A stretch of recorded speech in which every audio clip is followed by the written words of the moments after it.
माल load करा रही हैं जी। कराची जा रही है माल जी। लोड हो रही है जी। अब बच्चे फाड़े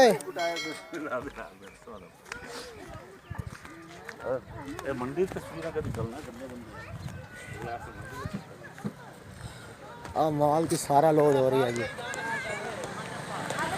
अल्लाह धोखा ना जी। ऑनलाइन पैसा सारे दुनिया करा के जी कराची माल जा रही है जी। माल सारा कराची जा रही है जी। सेठ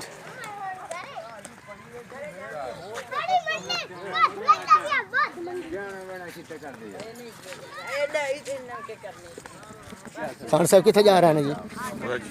कराची।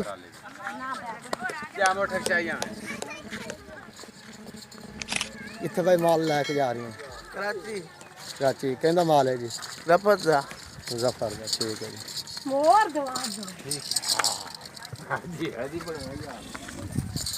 सारा जी माल लोड हो रही है जी। कराची जा रही है जी।